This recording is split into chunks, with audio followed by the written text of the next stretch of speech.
नाज़रीन, जहां पे एक और बड़ी खबर है और बैनुल-अक़वामी सतह पे अमेरिका और ईरान का मुआहिदा, और ये मामला अब काफी आगे बढ़ चुका है। डोनाल्ड ट्रंप ने भी अनाउंस किया था, पाकिस्तानी प्राइम मिनिस्टर ने भी अनाउंस किया है, और उसके अलावा इस पे दीगर जगहों से भी अनाउंसमेंट्स आ रही हैं। यानी अब ईरान की तरफ से भी इसकी कंफर्मेशन आई है। तो वो कौन सी चीजें हैं जो ईरान और अमेरिका में तय पा रही हैं? ईरानी सोर्सेज ने 14 निकात बताए हैं। डोनाल्ड ट्रंप ने इसको गैर संजीदगी कहा कि इन चीजों को भी पब्लिक नहीं करना चाहिए। दूसरा, डोनाल्ड ट्रंप ने कहा कि यूरोप के किसी मुल्क के अंदर ईरान के साथ मुआहिदा हो सकता है, तो ये पाकिस्तान में होना चाहिए। वैसे उसूली तौर पे मेरी तो ये ख्वाहिश है, जितनी पाकिस्तान ने मेहनत की है, लेकिन डोनाल्ड ट्रंप ने हमें तारीफों पे ही रखा हुआ है। बाकी रिलीफ उन्होंने सारे इंडिया को दिए हैं, पाकिस्तान को रिलीफ कोई दिया नहीं। बहरहाल जो मुआहिदे की शराइत हैं जो अभी तक मंजर आम पे आई, और इन पे ये कहा जा रहा है कि फाइनल कुछ भी नहीं है, लेकिन जो चीजें मेन हैं वो मैं आपके सामने रख देता हूं, और आपको हैरत भी होगी कि ये अमेरिका ने जंग कहां से जीती है। फिर नंबर 1, लबनान समेत तमाम महाजों पर जंग का फौरी और मुस्तकिल खात्मा हो जाएगा। नंबर 2, अमेरिका का ईरान के दाखिली उमूर में अदम मुदाखलत और इस्लामी जमहूरिया ईरान की खुद मुख्तारी के एहतराम का अहद। नंबर 3, 30 दिन के अंदर बहरी मुहासरे का मुकम्मल खात्मा अमेरिका करेगा और ईरान के इतराफ से अपनी फौजें वापस बुलवा लेगा। नंबर 5, ईरानी इंतजामात के तहत, ये जुमला आपने याद रखना है, ईरानी इंतजामात के तहत 30 दिन के अंदर आबना हुर्मुज़ को दोबारा खोल दिया जाएगा। यानी ईरानी इंतजामात के तहत, पहले की तरह नहीं होगा।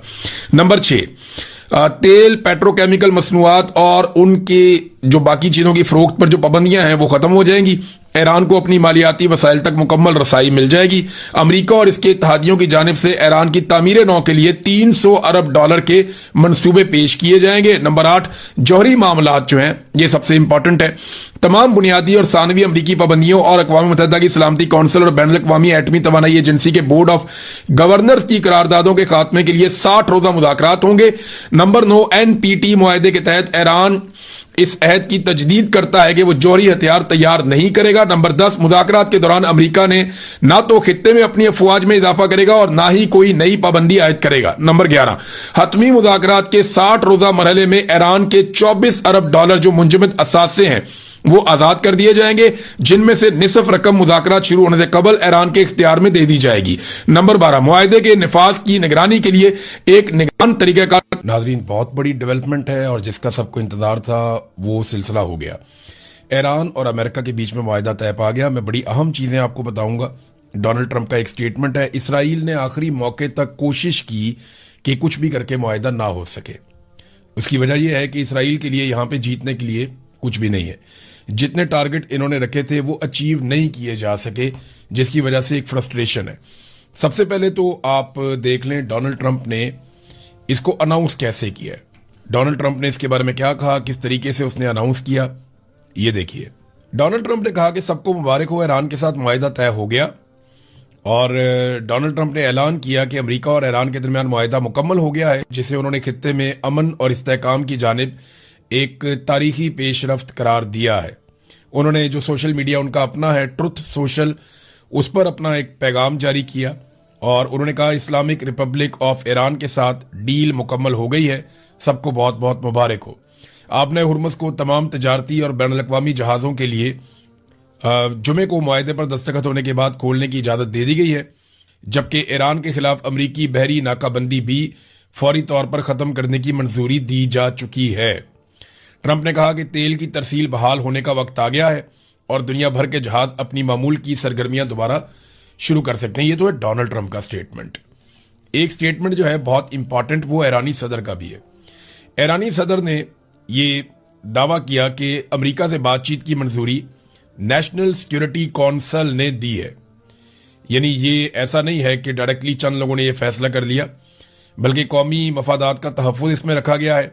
ईरान की बुनियादी तरजीहात जो हैं उनको सामने रखा गया है और सुप्रीम लीडर की हतमी मंजूरी से ही ये पेशरफ्त हुई है। ये ईरान के सदर मसूद पशकियान ने ये स्टेटमेंट दिया है। अब ये तो हो गया ईरान का स्टेटमेंट। अब जरा देख लेते हैं कि जो ऑफिशियल स्टेटमेंट आया है ईरान की सिक्योरिटी काउंसिल की जानिब से वो क्या है। सेक्रेटेरिएट आला कौमी सलामती काउंसिल जो ईरान की है, उन्होंने ईरानी अवाम के नाम एक पैगाम जारी किया। उस पैगाम में उन्होंने कहा कि इस्लामी जमहूरिया ईरान ने अपने शहीद रहनुमा की क़यादत में अमरीकी सहूनी दुश्मन पर अपनी बढ़तरी को मुकम्मल कर दिया है और इस्लामी जमहूरिया के रहबर मुअज्जम जो इस वक्त हैं मुश्तबा खामनाई, उनके बारे में उन्होंने कहा उनके इकदाम तमाम अवाम की हमायत और इस्लाम के मुजाहिदीन की अनथक कोशिशों के तहत कई महीनों पर मुहित मुज़ाकरात के एक मुश्किल और शदीद दौर के बाद और आला कौमी सलामती कौंसिल की करारदाद की बुनियाद पर जंग के खात्मे के लिए मुज़ाकरात पर याददाश्त का मतन, यानी हम ये जो मफाहमत की याददाश्त है या जो उसको आप वो कहते हैं MOU, उसका मतन जो है वो 14 जून की शाम ईरान और अमेरिका के दरमियान इस्लामाबाद मुज़ाकरात में फाइनल कर लिया गया है। फिर उन्होंने कहा जी लबनान समेत तमाम महाजों पर जंग बंद हो जाएगी, फौजी कार्रवाइयां आज रात से फौरी तौर पर और मुस्तकिल तौर पर खत्म हो जाएंगी, ईरान के खिलाफ बहरी नाकाबंदी फौरी तौर पर और मुकम्मल तौर पर जो है वो खत्म कर दी जाएगी। और 19 जून को वो कह रहे हैं जी कि इस मफाहमत की याददाश्त पर दस्तखत की बाकायदा तकरीब होगी जो कि स्विट्जरलैंड के अंदर होगी और हतमी मुआहदे के लिए मुज़ाकरात उस वक्त तक मुलतवी रहेंगे जब तक दूसरा फरीक याददाश्त मफाहमत के मुताबिक अपनी जिम्मेदारियों को पूरा नहीं कर लेता। इस्लामी जमहूरिया ईरान, इस्लामी जमहूरिया पाकिस्तान और कतर की हुकूमतों की कोशिशों को सराहता है। कतर ने इसमें काफ़ी कोशिश की, पाकिस्तान ने इसमें काफ़ी कोशिश की, पाकिस्तान के वज़ीर आज़म ने इसका अनाउंसमेंट भी किया था। अब इसराइल ने ना इसको खराब करने की कोशिश की। हुआ यह कि इसराइल की जानिब से बैरूत के मुदाफाती इलाके जाहिया के अंदर एक अटैक किया गया और इस हमले के बाद जो है वो ईरान की जानिब से बड़ा सख्त रद्द अमल आया और उन्होंने कहा जी इस तरह तो मुज़ाकरात नहीं हो सकते, इससे तो हालात खराब हो जाएंगे और ईरान ने इसराइल के ऊपर हमला करने की तैयारी शुरू कर दी। लेकिन उसके बाद डोनाल्ड ट्रंप ने आखिरी लम्हात में ईरान से दरख्वास्त की कि वो हमला ना करे और डोनाल्ड ट्रंप ने बाकायदा इसके ऊपर एक स्टेटमेंट भी जारी किया। यानी जो डोनाल्ड ट्रंप का अपना ट्वीट है पहले वो आप देख लें। आज सुबह बैरूत पर हमला नहीं होना चाहिए था, खास तौर पर एक ऐसे खास दिन जब हम ईरान के साथ अमन मुआहदे के बहुत करीब हैं। इसराइल को खतरात के खिलाफ अपना दिफा करने का हक है, लेकिन जिस हमले का वो जवाब दे रहा था वो बहुत मामूली और बेमानी था, कोई भी जख्मी या हलाक नहीं हुआ और इसे इस अहम अमल में खलल नहीं डालना चाहिए था।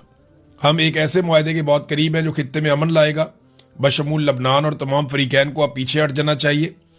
इसराइल की तरफ से लबनान में कहीं भी मजीद हमले नहीं होने चाहिए, लेकिन किसी दूसरे फरीक को जिसमें हिजबुल्लाह भी शामिल है उनकी तरफ से भी इसराइल के खिलाफ मजीद हमले नहीं होने चाहिए। ये एक तवील और खूबसूरत अमन की शुरुआत हो सकती है, आइए इसे बर्बाद ना करें और इस मामले पर तवज्जो देने के लिए आपका शुक्रिया डोनाल्ड ट्रंप। डोनाल्ड ट्रंप ने इसराइल का चैनल 12 है उसको एक इंटरव्यू दिया।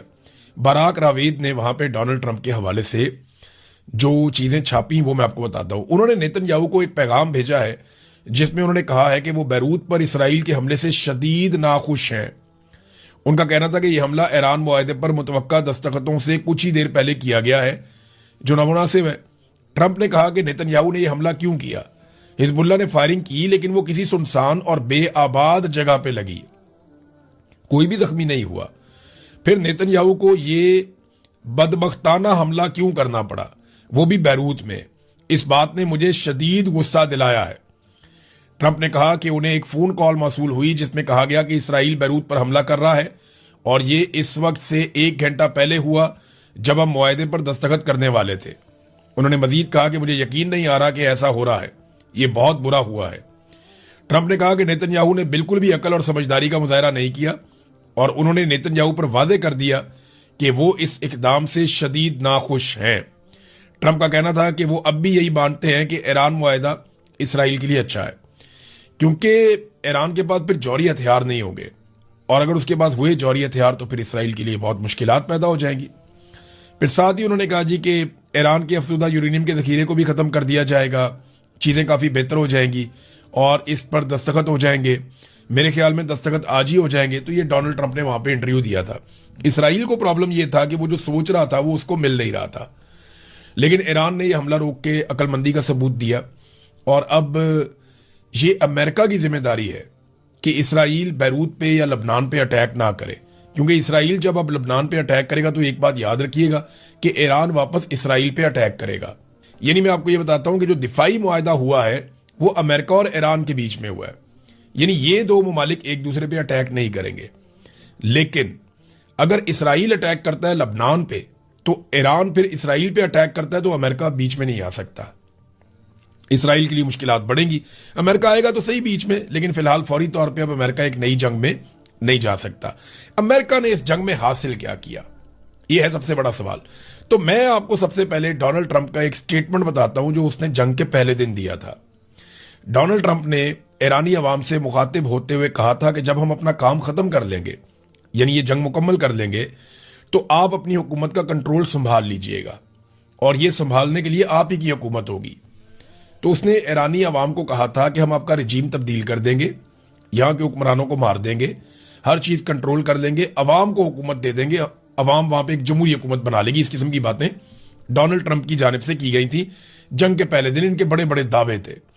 लेकिन अमेरिका ने क्या हासिल किया और ईरान ने क्या हासिल किया, मैं आपको 2 मिनटों में बताता हूं। अमेरिका ने रजीम तब्दील करना था, वो नहीं हो सका। फौजी ताकत जीरो करनी थी ईरान की, वो नहीं हो सका। मिसाइल खत्म करने थे, ड्रोन्स खत्म करने थे। आज अमरीकी रिपोर्टों के मुताबिक वो पहले से ज्यादा मुअस्सर हैं, वो भी नहीं हो सका। खित्ते में अमेरिका को अपनी बालादस्ती कायम रखनी थी, उसको बड़ी चोट लगी है। इत्तहादी अमेरिका के बड़े अहम, खास तौर पे जो नेटो इत्तहादी थे, वो अमेरिका ने बहुत हद तक खो दिए हैं। दुनिया का अमेरिका के ऊपर जो एतमाद है वो मुतजलजल हुआ है। अमरीकी चौधराहट जो है वो भी खतरे में पड़ी है। आबना हुर्मुज़ की सूरत हाल पहले जैसी कभी नहीं रह सकेगी, ये बात अब सब जानते हैं। ईरान ने क्या हासिल किया, तो ईरान ने एक तो मिथ तोड़ दी ये वाली कि इसराइल के अंदर कोई बम नहीं जाता या अमेरिका को वापस मारा नहीं जा सकता, अमरीकी हथियार नाकाबिले शिकस्त हैं तो आप उनकी कोई चीज तबाह नहीं कर सकते। ये मिथ ईरान ने तोड़ दी। उसने इसराइल को भी मारा, उसने अमेरिका को भी मारा। फिर उन्होंने अपनी एक डेटरेंस कायम की, जिसको दबदबा कहते हैं आप उर्दू में, और वो उन्होंने कायम कर ली रीजन में। फिर पाबंदियां जो ईरान के ऊपर थी वो खत्म हो जाएंगी। अब जो ईरान के मुंजमद असासे हैं वो बहाल हो जाएंगे। यानी अभी खबर आ रही है यूएई ने गालिबन $3 अरब बहाल कर दिए हैं, बाकी वो करने जा रहे हैं। कतर और यूएई के पास ही बहुत ज्यादा पैसा है ईरान का, और $10 बिलियन हैं, बहुत ज्यादा पैसा है। तो वो पैसा अगर ईरान को मिलता है फ्यूचर में, तो ईरान के तो वारे न्यारे हो जाएंगे, उनकी तो बहुत कामयाबी है। उनकी पाबंदियों का जो खतरा है वो भी दूर हो जाएगा, हमले का खतरा वो भी दूर हो गया। फिर ईरान दुनिया के साथ तिजारत कर सकेगा। यानी अभी 4 ममालिक और हैं, बरतानिया, फ्रांस, जर्मनी और इटली। ये बहुत इंपॉर्टेंट मुल्क है। ये बरतानिया और जर्मनी तो दुनिया की टॉप इकोनॉमीज में से एक है, और फ्रांस भी टॉप 10 के अंदर है, और इटली एक बहुत बड़ी इकोनॉमी है। इसके बाद स्पेन और बाकी भी आ जाएंगे। तो ये अहम तरीन यूरोपीय ममालिक ने यह कह दिया कि अगर ईरान अपने जौहरी मामलात को बाकी ममालिक के साथ तय कर लेता है और एटमी हथियार नहीं बनाता, तो फिर ईरान के ऊपर हम भी अपनी पाबंदियां खत्म कर देंगे। यानी ये सब लोग भी ईरान के साथ तिजारत करेंगे। हमारे रीजन में सबसे ज्यादा तालीमी काबिलियत ईरान के पास है, उनका तालीमी निज़ाम सबसे बेहतर है, तो उनके पास मौके भी सबसे बेहतर होंगे, तेल भी उनके पास है और पढ़े लिखे लोग भी उनके पास है। तो ईरान के लिए बहुत बड़ी दुनिया के अंदर मार्केट्स खुलेंगी। बहरहाल ये उनके ऊपर पाबंदियां खत्म हो जाएंगी। और एटम बम, वैसे भी आयतुल्ला अली खामनई का फतवा था कि एटम बम नहीं बनाना। फिर जो ईरान के अंदर रजीम इस वक्त मौजूद है उसको बड़ा फायदा हुआ, वो मजबूत हो जाएगा, मजबूत हो भी गया है, उसको बहुत फायदा हुआ। हालांकि पब्लिक बहुत गुस्से में थी कि अमेरिका के साथ एक कमजोर मुआहदा ना किया जाए। चंद शिक्कों के ऊपर लोग एतराज कर रहे थे कि ये शिक्कें ठीक नहीं है, लेकिन इसके बावजूद ईरान ने इसको एक बड़ी कामयाबी करार दिया। और ओवरऑल आप देखें तो अमेरिका की निस्बत ज्यादा फायदे ईरान को हुए हैं। अब नाज़रीन, मोहसिन नकवी ने एक ट्वीट करते हुए फील्ड मार्शल आसिम मुनीर का फोटो लगा दिया। उन्होंने कहा जी इसने फिर से कर दिखाया, और उसने पहले पाकिस्तान के लिए किया, अब उसने दुनिया के लिए किया। मोहसिन नकवी पाकिस्तान का वजीर दाखिला भी है और पीसीबी का चेयरमैन भी है। लेकिन आप ये देखें, पाकिस्तान का वजीर दाखिला तारीफ करता है फील्ड मार्शल की, एक सरकारी ऑफिसर की, और वो वजीर आजम की तारीफ नहीं करता। यानी फील्ड मार्शल का फोटो चिपका दिया सोशल मीडिया पे और उसकी तारीफ की, लेकिन जो वजीर आजम है जिसको इमरान खान साहब ने अर्दली का खिताब दिया, उसका ना फोटो चिपकाया ना उसकी तारीफ की। ये पाकिस्तान की एक तल्ख हकीकत है जिससे हम भाग नहीं सकते। हाँ, ये बात सबको माननी पड़ेगी कि पाकिस्तान के ऊपर हुक्मरान क्योंकि मुसल्लत है इस वक्त, फील्ड मार्शल आसिम मुनीर का कंट्रोल है, शहबाज शरीफ को जाली हुक्मरान बनाया हुआ है, तो इन लोगों को मौका मिला और उन्होंने मौके से फायदा उठाया और इन्होंने इस अमन के लिए अपना किरदार अदा किया। एक्चुअली तो ये पाकिस्तान का किरदार है, पाकिस्तान की अहमियत है और पाकिस्तान की वजह से ये लोग पहचाने जाते हैं दुनिया में। लेकिन अच्छी बात यह है कि इन लोगों ने ये रोल प्ले किया, तो जितनी जिसकी बनती है उतनी तारीफ होनी चाहिए। लेकिन गेम उठाते वक्त इस बात का ख्याल रखे कि पाकिस्तान एक जमहूरी मुल्क है, चले कहने को ही है, तो वजीर आजम की कम से कम फोटो लगा के उसकी तारीफ अगर वजीर दाखिला कर देता। लेकिन वजीर दाखिला ने इस मौके पर भी वजीर आजम को आईना दिखाया और यह बताया कि बॉस कौन है और अर्दली कौन है। तो फील्ड मार्शल का फोटो वहां पे उन्होंने लगा दिया। तो चले, उनका अपना अकाउंट है, वो जिसका मर्जी फोटो लगाए। अब आ जाते हैं आज़ाद कश्मीर में। आज़ाद कश्मीर में नादरीन इस वक्त जो सूरत हाल है वो पूरी दुनिया में जो ओवरसीज कश्मीरी हैं उनके साथ जुड़ी हुई है। आज बड़े पैमाने पे लोग निकले बरतानिया में, बहुत बड़ी तादाद थी, लोगों ने बड़ा जोरदार एहतजाज किया, लोग कश्मीरियों के साथ खड़े हुए और वो एक ही बात कर रहे थे, खवातीन, मर्द, बच्चे, बुजुर्ग सब एक बात कर रहे थे कि हम दहशतगर्द नहीं हैं। उन्होंने इंग्लिश मीडिया को भी इंटरव्यू दिया, उन्होंने पाकिस्तानी मीडिया को भी इंटरव्यू दिया, उन्होंने सोशल मीडिया पे बहुत सारे उनके पैगामात वायरल हुए। तो वो एक ही बात कर रहे थे कि हम दहशतगर्द नहीं है, हम तो पाकिस्तान से प्यार करने वाले हैं, हमारी पाकिस्तान से कोई दुश्मनी या लड़ाई नहीं है, ना पाकिस्तान के इदारों से है, हम तो अपना हक मांग रहे हैं। तो हक मांगने वाले लोगों को दहशतगर्द करार ना दिया जाए। अब सिक्योरिटी फोर्सेज जो है वो ज्वाइंट अवामी एक्शन कमेटी के धरनों पर बार बार क्रैकडाउन करती है और उसमें लोग शहीद भी हो जाते हैं। कभी 2 की खबर आती है, कभी 4 की खबर आती है, कभी 8 की खबर आती है। तो बार बार लोग उसमें शहीद हो जाते हैं जब सिक्योरिटी फोर्सेज अटैक करती हैं, चाहे कोटली में हो, चाहे रावला कोट में हो, चाहे किसी और जगह पे हो, रास्ते बंद किए हुए हैं। तो लेकिन उसके बावजूद लोग दोबारा इकट्ठे हो जाते हैं। मुझे हैरत इस बात पे होती है कि सिक्योरिटी फोर्सेज क्रैकडाउन करते हैं, काफी लोग जख्मी हो जाते हैं, हर दफा दर्जनों लोग जख्मी हो जाते हैं और सिक्योरिटी फोर्सेज के लोग भी जख्मी होते हैं क्योंकि लोग आगे से रिटेलिएट करते हैं और लोग शहीद भी हो जाते हैं। लेकिन इसके बावजूद कश्मीरी हार नहीं मानते, वो दोबारा इकट्ठे हो जाते हैं, वो फिर मैदान लगा लेते हैं। अब तो खवातीन भी बीच में आना शुरू हो गई हैं। तो अमली तौर पे आज़ाद कश्मीर में जो कारोबारी जिंदगी है वो मुजमद है, यानी फ्रीज हो गई हर चीज, इंटरनेट बंद है, ट्रांसपोर्ट और रास्ते बंद हैं, कशीदगी का खतरा लगातार बढ़ता चला जा रहा है, खत्म नहीं हो रहा। और सरकारी टीवी दावा कर रहे हैं कि सब कुछ नॉर्मल है, बिल्कुल वैसे ही दावा कर रहे हैं जिस तरह सरकारी टीवी कहते थे कि बांग्लादेश में सब कुछ नॉर्मल है और फिर हमने देखा कि पाकिस्तान 2 टुकड़े हो गया। तो सरकारी टीवी तो हमेशा से आपको चीजें नॉर्मल करके बताते हैं, लेकिन हालात ग्राउंड में वैसे नहीं है। जो आज़ाद कश्मीर से इतलात आ रही हैं, लोग डटे हुए हैं और कश्मीर में अमली तौर पे 1 हफ्ते से एक लॉकडाउन जैसी कैफियत है, ट्रांसपोर्ट बंद है, रास्ते बंद है और जो रास्ते थोड़े बहुत खुले रहने चाहिए थे वो सिक्योरिटी फोर्सेज ने खुद बंद कर दिए।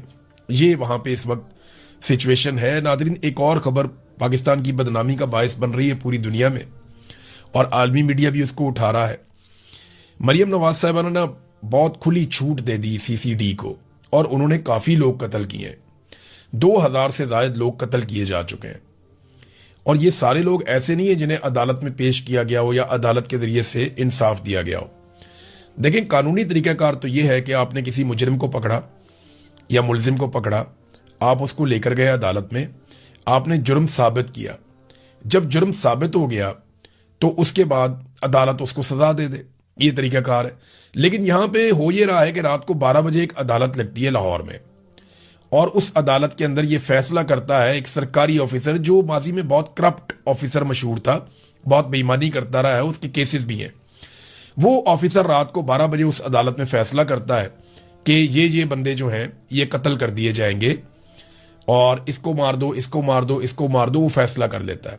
उसके बाद मुख्तलिफ शहरों के अंदर पुलिस मुकाबले होते हैं और सीसीडी वाले जो है वो बंदे मार देते हैं। अब ये जो एक सीसीडी है ये बंदे मारने के लिए मशहूर हो चुकी है और इनका हाथ बहुत खुल गया है।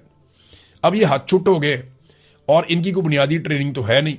तो इन्होंने किया ये कि चकवाल में ऑस्ट्रेलिया से वापस आई हुई थी एक फैमिली, उनके साथ डकैती की वारदात हो रही थी, तो इन्होंने उनके ऊपर ही फायरिंग कर दी, फैमिली के ऊपर। ऐसे नॉन प्रोफेशनल लोग हैं, वो वहां से गाड़ी लेके निकले, उनके ऊपर फायरिंग कर दी। 9 साल की बच्ची है छोटी, वो इस वाकये के अंदर शहीद हो गई। गालिबन जो इंफॉर्मेशन मिली उसको 5 गोलियां लगी हैं और सरकारी गन से उसको ये 5 गोलियां मारी गई। गाड़ी को छन्नी करके रख दिया सीसीडी वालों ने, यानी बुनियादी ट्रेनिंग नहीं है, वो आइडेंटिफाई नहीं कर पा रहे कि ये डाकू हैं या आम शहरी हैं। अब वो ऑस्ट्रेलिया से पलट के आए हुए थे, 2 लोगों को वहां पे और गोलियां लग गई, अदील को और अफान को, ये 2 लोग जख्मी हो गए। जबकि एक मासूम बच्ची है छोटी 9 साल की, कोई 10 साल बताता है, कोई 9 साल बताता है, और ये हानिया, ये बच्ची जाँ बहक हो गई। अब बच्ची वहां पे मार दी गई, शहीद हो गई, पूरी दुनिया में पाकिस्तान की बदनामी हो रही है, सीसीडी डिस्कस हो रही है। और सीसीडी ने जिस तरह कत्लेआम किया है पंजाब में, उसकी माजी में कोई मिसाल नहीं मिलती। यानी शहबाज शरीफ ने भी अपने दौर में पुलिस से बंदे मरवाए थे, लेकिन जिस तरह सीसीडी ने यह काम किया है, ऐसा हमने कभी माजी में सुना भी नहीं था। नाज़रीन, पाकिस्तान तहरीक इंसाफ की जो खैबर पख्तूनख्वा की हुकूमत है, वो गर्म पानियों में बेचारी बहुत हॉट वाटर्स में है। उनके ऊपर बहुत तनकीद हो रही है और उनके ऊपर दबाव ये डाला जा रहा है पाकिस्तान तहरीक इंसाफ के ही नौजवानों की जानिब से कि आप बजट में सहूलतकारी ना करें। यानी आप बजट में अगर सहूलतकारी करेंगे मौजूदा रजीम की, तो ये इमरान खान के विजन से गद्दारी होगी। यानी अरबों रुपया जो अवाम की मलकियत है या अवाम की अमानत है, वो आप लौटा दें अगर उस फेडरल गवर्नमेंट को जिसने अवाम से तमाम सहूलतें और सब्सिडीज और तरक्याती प्रोग्राम छीन लिए हैं, तो ये एक बड़ा इशू हो जाएगा। तो एक खैबर पख्तूनख्वा की जो हुकूमत है, सरकार है, और पाकिस्तान तहरीक इंसाफ की जो यूथ है, उसके बीच में एक फड्डा पड़ा हुआ है। और इस बीच में अदालत में केस भी लग गया है इमरान खान साहब के हवाले से, जो सुहेल अफरीदी की दरखास्त है कि मुलाकात नहीं करवाते। तो उम्मीद की जा रही है कि शायद अब सुहेल अफरीदी की मुलाकात करवा दी जाए, क्योंकि उन्होंने बहुत कुछ